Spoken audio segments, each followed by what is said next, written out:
Ito, kwentong kaibigan, walang personalan, walang iyakan. Tropang inuman lang bago ang pasukan. Huwag mo ipakita yung paa, isang paa na lang yan at saka gusok. Ano pa yan nakalagay dyan? May laman din pala, mga 5, bali 7 lahat. Ito, mga kaibigan,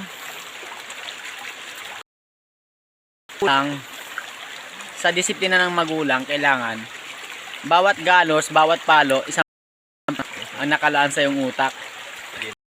Yo, nagbablog kami ngayon, no?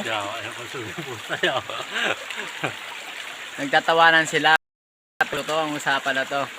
Tropang kaibigan, tropang inuman bago ang eskwela. Seryosong usapan. Ikaw, napalo ka na. Bawat palo, isang pangarap.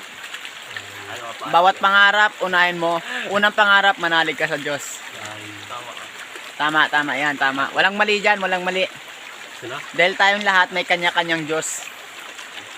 May pangarap. Oh, akin na daw. Kasi nandyan nabubuo yung mga pangarap eh.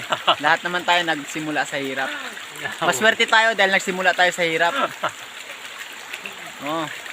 Etong isang to, pinsan ko si Nicky Shane Brian Perez Galgao. Masayang tao katulad ko. Pero maraming problemang tinatahak. Sa mga binabasted ng mga babae, isa na kaming dalawa dyan. Yung isa, si Dave. Never daw. Pero never say goodbye. Never say goodbye daw yan. Kasi ilang beses siyang paluin ng kanyang magulang dahil sa pagdidisiplina. Yan ang natural para sa amin dito sa probinsya ng Romblon. Kung kayo taga Romblon, magandang payo mula sa amin. Kulang ang matututunan nyo. O kahit sa simbahan man. Walang mawawala sa inyo kung makikinig kayo ng mabuti. Kung mag-aaral kayo ng mabuti at gamit nyo sa tamang asal, sa tamang pamamaraan para umahon sa buhay. Yung isa namin kaibigan, nagmistulang kulukoy dahil sa kanyang kasuotan. Ito na kami yaw. Nagsisigarilyo na si pinsan. Oh. Tatlo pa man po nabili. Ay ito, pagsukat ito ng sigarilyo. Malapit no, ay alas 4 na inyo. Magandang payo sa mga kaibigan natin na nakakaranas ng tulad ng pangmamalabis, heartbroken. Talagang the same kami ng mga ganyang kalagayan.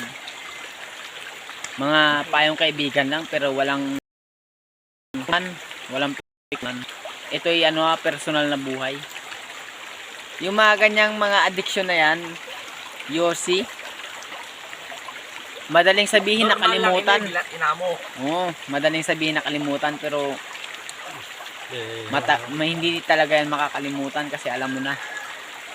Yung nicotine nakapasok na sa bagang natin at saka sa panlasa ng dila natin. Sa bagang. Yung bagang mong it kadako ganito.